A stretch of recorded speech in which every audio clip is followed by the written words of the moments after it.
Yeah,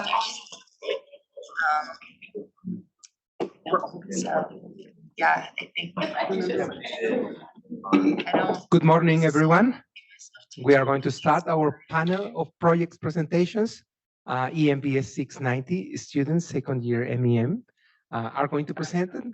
And we have our first panel with the title Watering Our Grassroots, Improving Community Resilience. We have Graham, Colin, Katia, and Annie. Welcome. Thanks, Ricardo.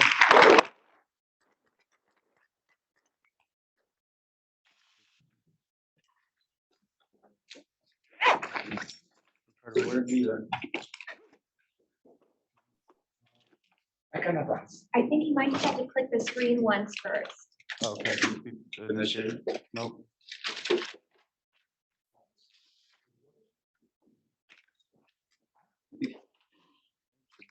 But okay. Ricardo gave us our intro. Well, welcome. We're first panel for you. Congrats, first years. Friday, end of the intensive. Yee! Here we go. Okay. As you all know, communities around the world are all experiencing the effects of climate change. These impacts have been intensified by a history of extractive resource management, ineffective regulation, and population growth. We're all focusing on grassroots organizations that are directly empowering local communities with management tools that can be used to improve livelihoods and protect resources. Organizing through local NGOs gives these communities more autonomy and often better conservation outcomes as they are free to move more likely to conserve resources at a local level. Local NGOs also promote cooperation among different stakeholders to ensure the success of any management plan, as well as to ensure that all voices on the table are heard. From water access concerns in the Himalayas of India to researching best vegetation management practices in the Highline Canal on the Front Range of Colorado, our projects are working with non-governmental organizations to increase community resilience. For us, community resilience means the ability to adapt, withstand, and recover from adverse events. By listening to community needs and incorporating this directly into resource management practices, the community can self-sustain and benefit.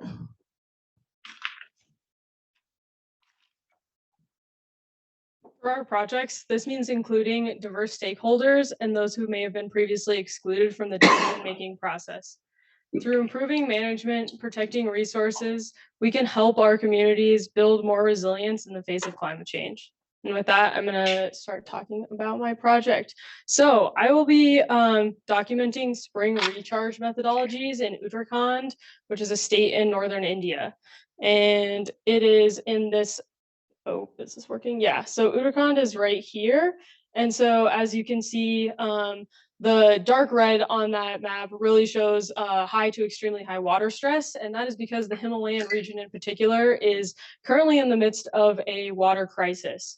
And that's been caused by a variety of factors, including population growth, groundwater extraction, and climate change. And so one solution, which is what my project will be assessing, is groundwater recharge methodologies. And that just means taking water that is falling as surface water through the monsoon and through runoff and turning that into groundwater, which then can be stored and used for drinking water for these communities. So this project really has strong impacts on gender dynamics, socioeconomic backgrounds, and social status. And these are things that I'm focusing on because, especially in India, they don't get quite as much attention. And so a quarter of women globally do not have access to a safe and reliable drinking water source. There's also a history of caste system discrimination in India. So people from lower castes and higher castes do not use the same springs. So that really jeopardizes certain people in instances where water availability changes. So through this project, I'm going to be working with a variety of stakeholders and two of the big ones are People Science Institute, which is an NGO, and Lakshmi Ashram, which is a religious Hindu religious organization that has worked with People Science Institute to implement the spring recharge methodologies. So what this project actually is going to look like is, over the past several years, Lakshmi Ashram and People Science Institute have collaborated to recharge 49 springs in this area. And through a variety of methodologies, which I will be collecting data on and then reporting on, I will also be conducting surveys, focus groups, and interviews to learn more about things like the use of traditional knowledge systems and knowledge spreading in the community. And so what this is ultimately going to do is allow me to develop a resource that can be used by this community and other communities in the area to recharge more groundwater springs that have dried up. And so I'm planning on creating this resource for these communities through like something like an educational play or charts and graphs and visuals that can be translated into Hindi because some members of my community are not literate. So this is going to allow them to really, take advantage of these solutions and make better progress in their community. And with that, I will hand it over to Annie.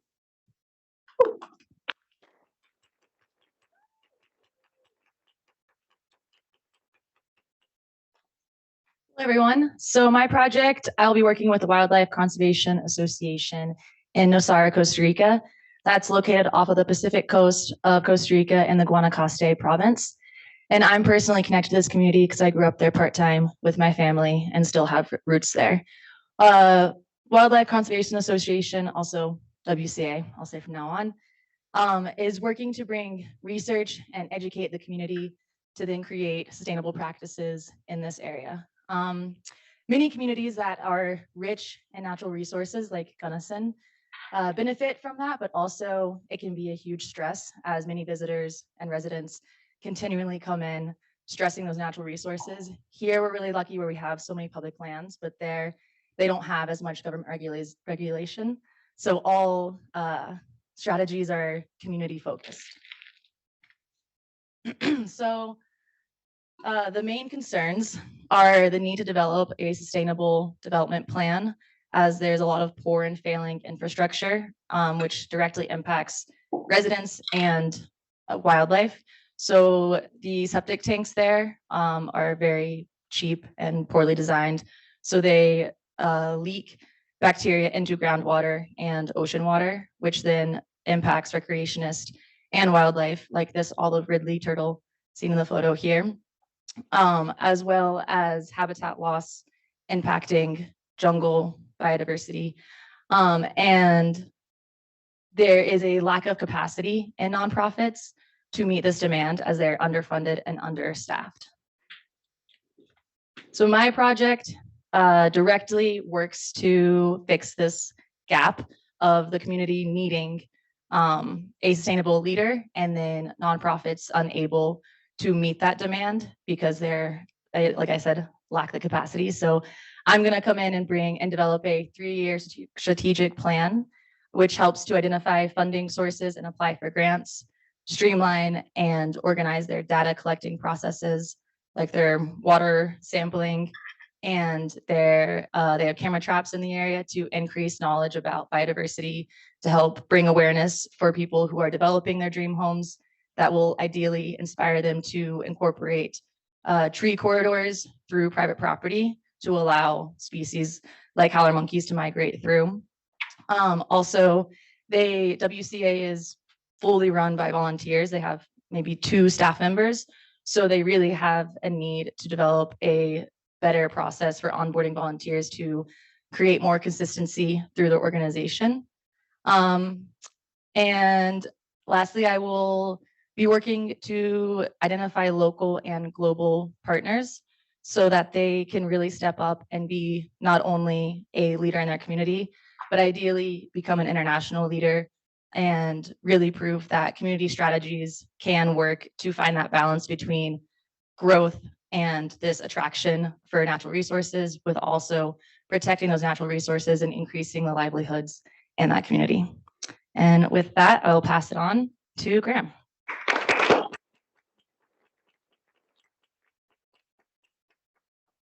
Thank you, Annie.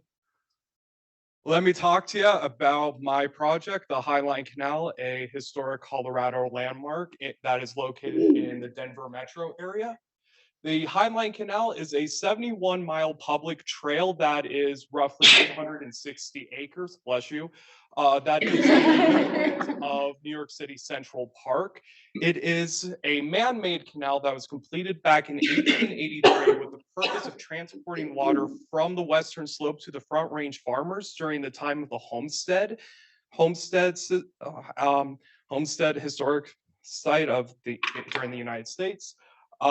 As of 2016, the Highline Canal no longer has a constant stream of water because there have been better and more efficient ways of transporting water to the farmers. And the only time the canal has water is during massive storm events. So the Highline Canal is now a green infrastructure used for stormwater management. Another purpose of the Highline Canal is outdoor recreation. 500,000 people use the Highline Canal Trail as their way of escaping to nature without having to leave the Denver metro area. And with the Denver metro area having a population of 2.6 million, not a lot of people can easily just go to the mountains on a weekend. A lot of people like to use the canal to run, to hike, to bike, walk their dogs, anything of that sort. And I'm working with my community sponsor / my employer, the Highline Canal Conservancy, and their mission is to protect, preserve, and enhance the local ecosystem in the Highline Canal for generations to come. And this brings me to my project. It's located in Centennial because there was a donor that donated money to the Conservancy because this donor was interested in seeing any volunteer tree saplings that are naturally growing along the canal. Volunteer tree saplings meaning no human interference, just wind dispersal and all just natural planting. So everything in green right here is stuff that I've already collected. And pretty much what I'm collecting is just tree characteristics of saplings. So such as the breasted diameter, pretty much how thick it is, the height of it, which typically with saplings, they can range to be about 3 to 4 to 5 feet. And what I'm going to be pretty much doing is coming up with a way to nurture the volunteer saplings and coming up with a budget to make sure to do it efficiently and comparing that to just planting xeric drought resistant trees along the canal because it's not really known if the canal's going to even have water because of all the ongoing droughts. And we don't know if this constant rain that we've been getting is just an outlier or if it's going to continue to happen. So it's important that we need to balance that.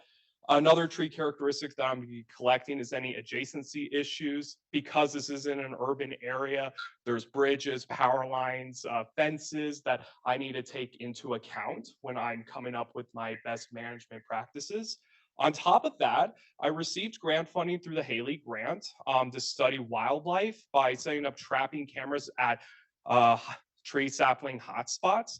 And that's because I want to see how the local ecosystem is, including how biodiverse it is by species diversity and just how they're interacting with the trees, just so we get a better understanding of the local ecosystem so that I don't accidentally screw up the local ecosystem. I need to know that before I make my management plan. So during the fall and winter season, I'm going to be working with the Conservancy with the Natural Resource Manager, Julia Clover Clark, on analyzing my data that I've been collecting, as well as I've been in communication with Dr. Christina Alba at the Denver Botanical Gardens. She's doing something similar, only with planted trees. So we've been talking and I've been picking her brain about what kind of data she's collecting and what kind of data I should be collecting. So that's what we'll be working on. And then hopefully by this spring, I'll write up the best management plan and the budget,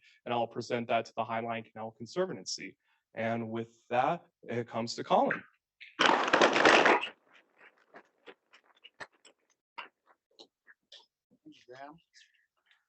So I did a climate resiliency project with Montezuma Land Conservancy. I have a flow of how this project came to be. In 2001, the summer of 2001, MLC conducted a community values assessment and survey. And one of the top 6 values that were found was they wanted to know more about climate resiliency. So they applied for a grant and were awarded the Land Trust Alliance grant in August 2022. Yep. And then the next month, September, I was hired as the Climate Resiliency Fellow. And then we went into a project team. So we collaborated with Open Space Institute, and Joel Hauser came on as our project manager. And then the Nature Conservancies, Drew Rayborn came on to help with the data mapping tool training and analysis help, along with Michael Menifee at the Colorado Natural Heritage Program to help with mapping tool assistance of theirs as well. And then in January, we were awarded the Telluride Foundation grant as well. So then through the winter, I went into the data collection phase where I used 2 different mapping tools, Codex tool and the Resilient Land Mapping tool. I ran all their current easements through these mapping tools that produce maps and reports. And then I also did the service area itself broken into regions of watersheds and county. And the service area for MLC is Montezuma County, Dolores County, and San Miguel County down in the Four Corners region. And currently just finishing up some data analysis, going to deliver the climate resiliency report in September, and then we'll wrap it up. We had some outreach sessions in Cortez and Telluride this summer. These are the 2 mapping tools that I used. Codex, Colorado's Conservation Data Explorer, one-stop shop for synthesizing conservation data.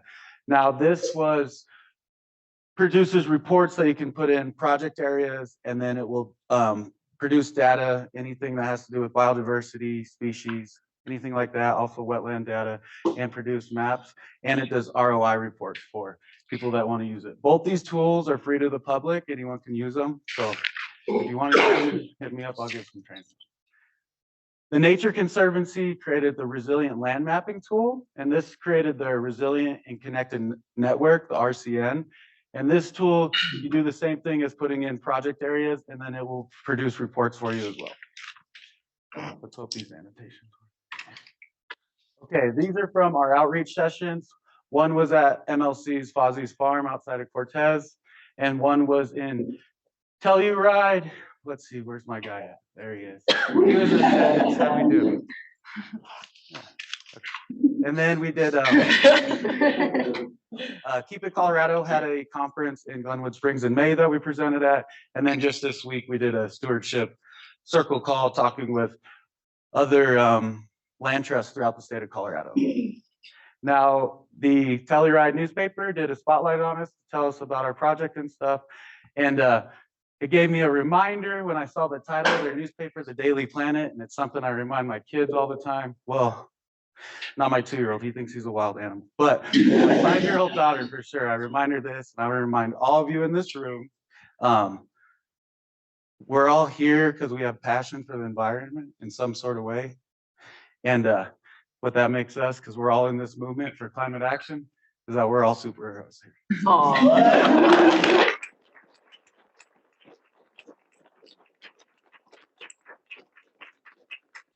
Open it up for questions.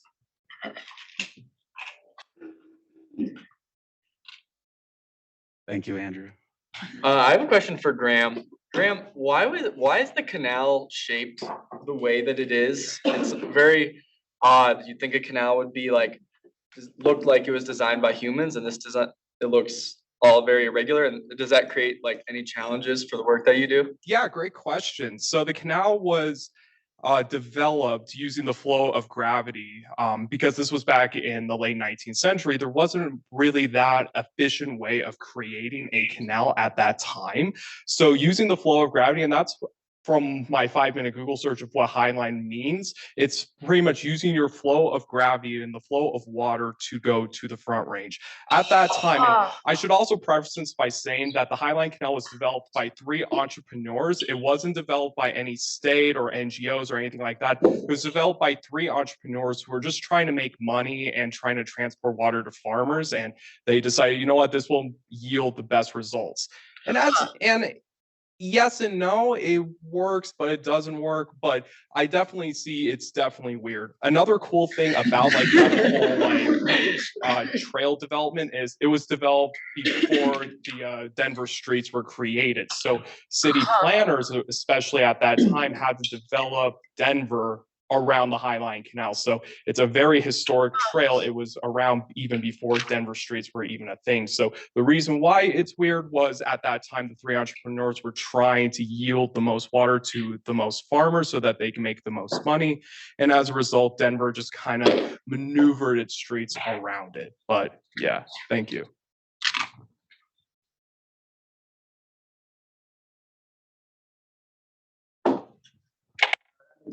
Who we got? Colin, Hey, how did you get to finish your project so early?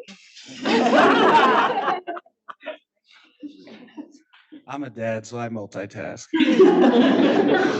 No, I just got lucky, put my name in the hat for that fellowship, and then it just turned out that this was gonna end up being a project, put a lot of time into it. So starting last September and getting to work all through the first year, you know, it happens. I know a lot of people are in a different boat, but it's just the way it worked out. So now I get to move to Costa Rica and have some fun.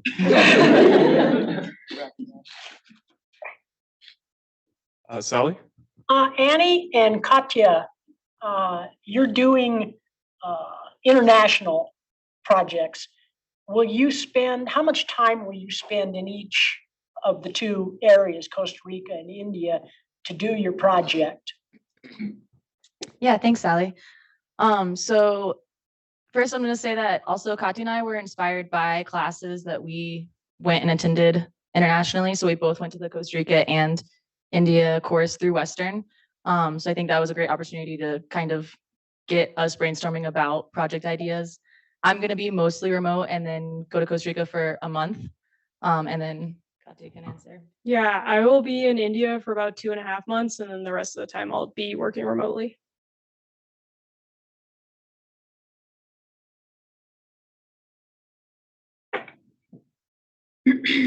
Oh, yeah. Katya, do you have an idea of how long your project will go on? I know Annie mentioned yours is a 3-year timeline. Do you also have a timeline for yours? Mine, yeah, I guess mine will like really, since all of the work on like actually like implementing the spring recharge has been done, my timeline is really just like this project. We'll wrap that up. I should specify that I'll be with them for 1 year, but I'm just developing a 3-year plan. So the goal is to not just come in and help them for the 1 year that I'm there and then leave and then create a vacancy, but to set them up for the next few years. And then if I do a good enough job, maybe they'll hire me and then I can stay on to continue that plan. Okay. If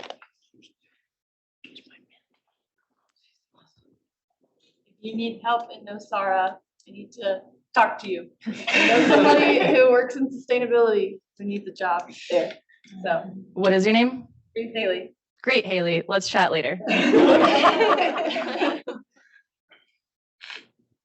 Well, thank you guys so much. I think we're ready for the next group.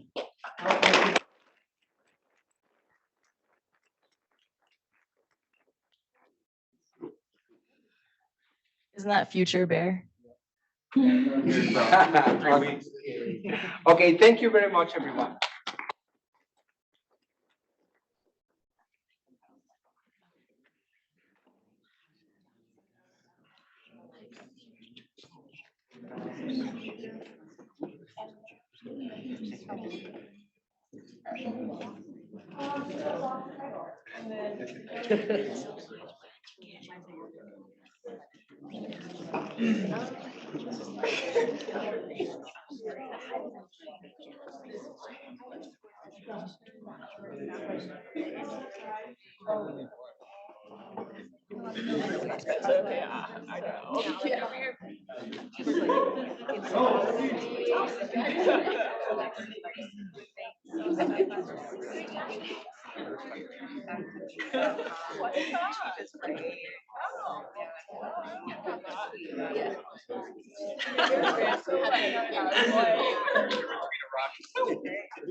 I'm like it. And it works.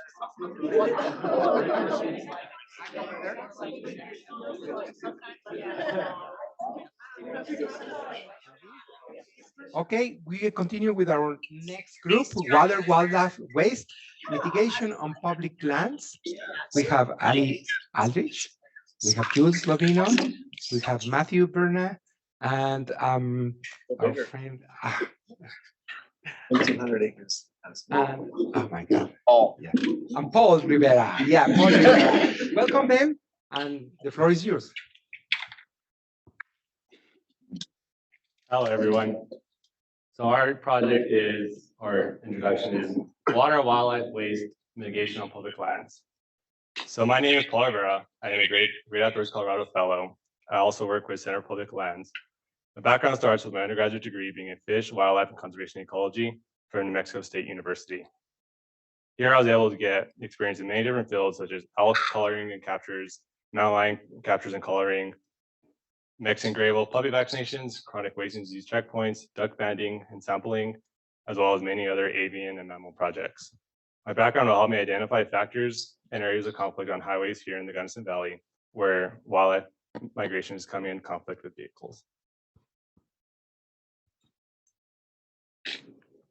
Hi, my name is Jules, and I'm in the Integrated Public Lands Management track.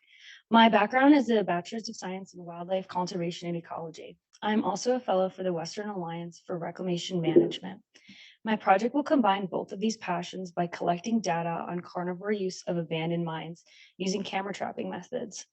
This research is super important to the future of mine reclamation strategies and engineering. Hi, everyone. My name is Allie. I am also in the IPLM track. I spent this summer working on the pitch mine located in Sargents, Colorado. My background is in geography, so I'm trying to use that to move the world of mine reclamation as well. I spent the summer locating beaver dams, and so I'm looking at ways to mitigate uranium downstream from the mine using natural systems. Howdy, y'all. I'm Matthew Bernay, and I am a environmental specialist at the Pinto Valley Mine in Miami, Arizona. I'm also a warm fellow with Jules, and I am working on actually integrating management of environmental systems into the active mining systems. I also like to dip my toes into the closed mining systems as well. And where we actually all collide is we deal with public lands every day. With mining, it's all surrounded by public lands, and of course the wildlife on it that is actually thriving because of it.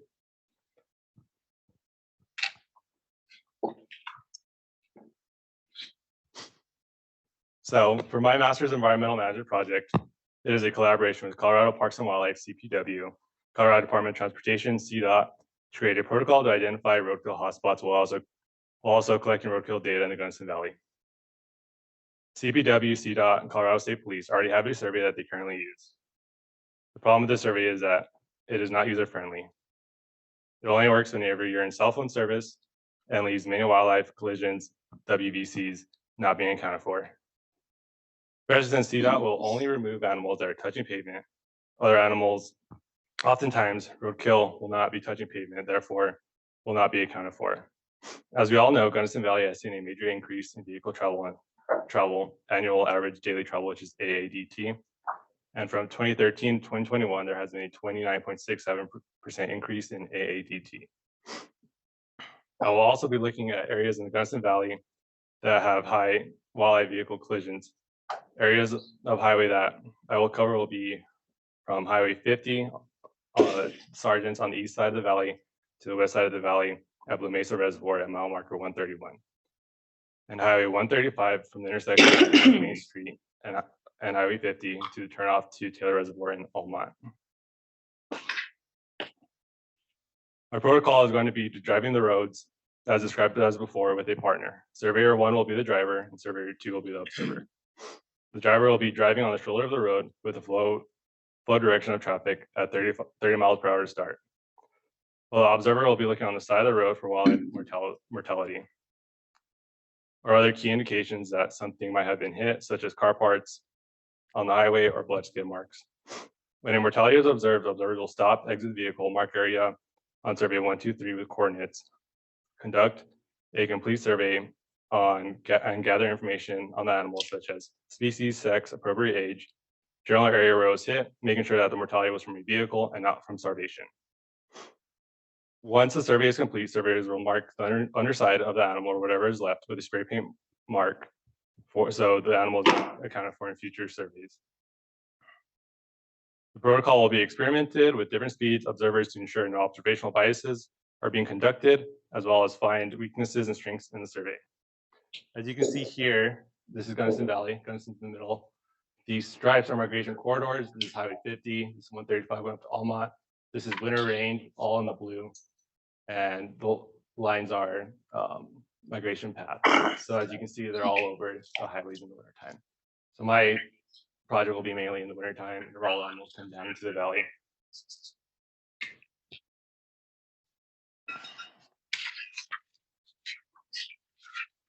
The main goal of this project is to identify wildlife vehicle collision hotspots, as well as deliver a protocol for future roadkill surveyors to follow.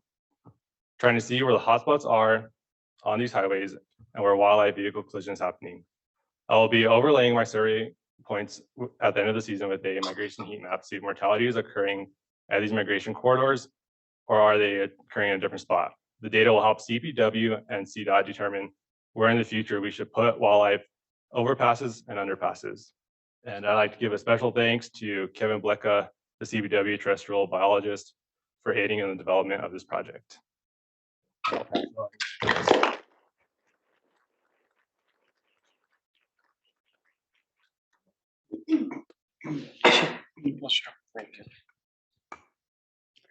Hi, so the first thing I want to talk about is what is mine reclamation. So in the state of Colorado, there are over 23,000 abandoned mines, and the Surface Mining Control and Reclamation Act of 1977 was a federal law that required coal miners to reclaim the land and water that they disturbed while mining. Prior to 1977, all the mines were left vacant. They caused harm in the form of human deaths, pollution, and habitat degradation. Mine reclamation is the process of minimizing adverse effects of mines left behind. This includes closing portals, revegetation, mitigation of pollution, and monitoring of water. Wildlife has been found to use these abandoned mines for shelter, water, roosting, and other behaviors. To date, most of the data collected has been on bat species. This yielded information that led to the implementation of bat crates. Bat crates can be seen in the top right corner. They close the mine portal in a way that bats are still able to use them for roosting and mating and other behaviors, but keep humans out and keep humans safe.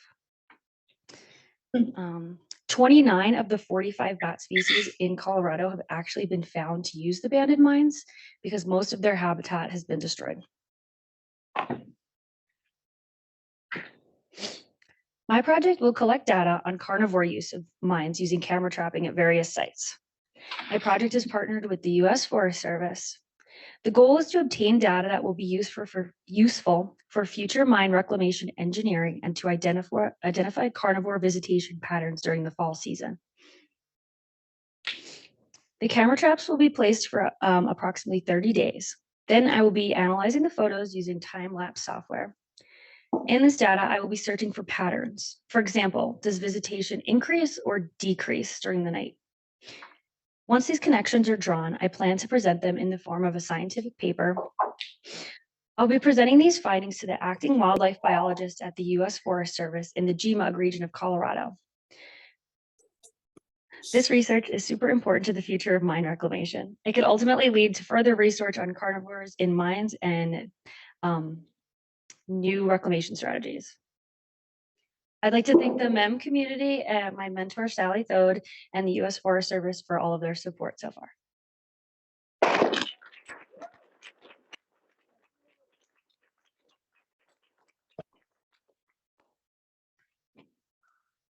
Okay, as I mentioned earlier, my project is on the pitch mine located in Sargents, Colorado. It's about 30 minutes east on US 50. And then the mine itself is about 30 more minutes up the hill east of Sargents at about 10,000 feet of elevation. So my project is for the most part done because come October, we might not even be able to get up there anymore. It is a closed mine. So they have been doing reclamation since 1984. They discovered uranium along the Chester Fault on Marshall Pass Road around 1955, and then in 1959, they began underground workings mining, and they did that until 1972. And then from 1979 to 1984, they did open pit mining, which you can see where they were mining in this image here. So uranium, there is still uranium on the mine. No, I will not go get it for you. So the Chester Fault is still producing uranium, which is causing water quality to continually stay below the water quality standards that they need to reach in Marshall Creek. So all the water on the mine leaves from the outfall SW33. It's all channeled there through a bunch of different channels that they concrete in, so that any water that is impacted does not leach into the ground, hopefully. There has been some complications on site this summer that they're working to fix. So from the outfall is Indian Creek, and that runs through the mine site for a little while before reaching Forest Service land.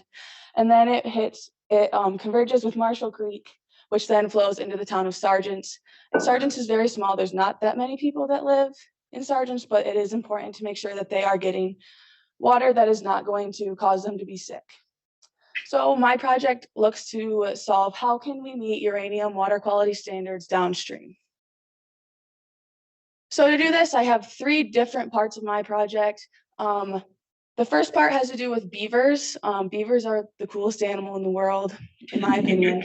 And so I went through this summer and I walked all of Indian Creek, all of Marshall Creek, and I collected GPS coordinates on each beaver dam, which did cause some complications because there was a very high flow this summer and a lot of the beaver dams did blow out on Marshall Creek.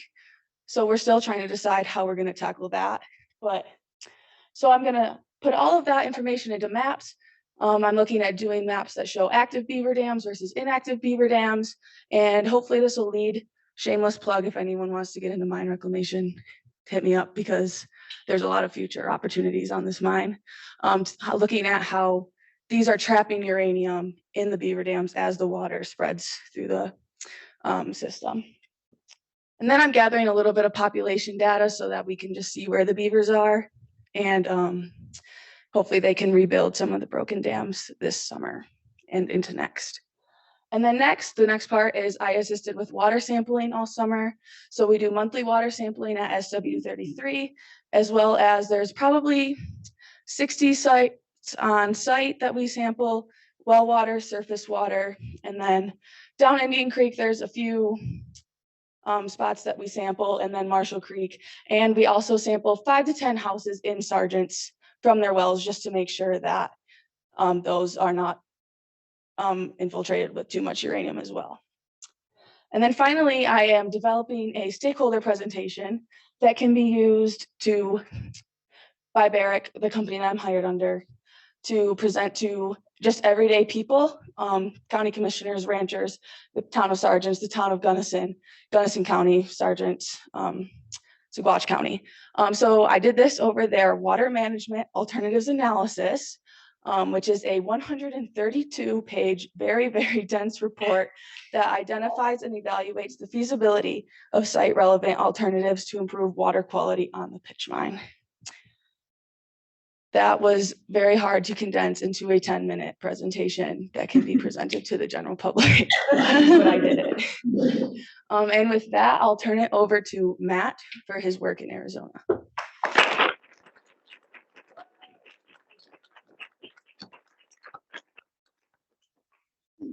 I would definitely take her up on that offer to work there. It's a beautiful place to work.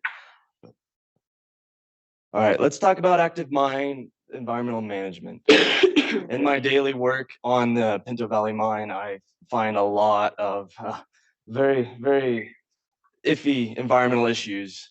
But way before I ever existed on the landscape, there was, of course, the underground mines that permeated the entire area around the Globe Miami stretch. And these, no one even thought about what the environmental impacts could be. And no one even thought that the environment really existed. But since then, we have actually decided that we're going to do things like hire environmental activists and put them in these places. And so back then, it started out as this underground mine that spewed a lot of different heavy metals into the water. It created acid mine drainage and everything like that. But since then, we've created this giant catchment service and everything like that that actually holds everything together. So my job is to watch this and to actually create plans to benefit this. And so my job specifically deals with oil management, waste management, and water quality. And oil and waste on an active mine site are very tough things to deal with, because you're creating waste every single day, and you're also spilling oil out, just from small little leaks and things like that. We go ahead and self-report around 5 gallons. The EPA recommends 500 gallons. So very minute amounts of oil are always talked about, and we're always trying to make sure there's less and less of it being spilled out on the landscape.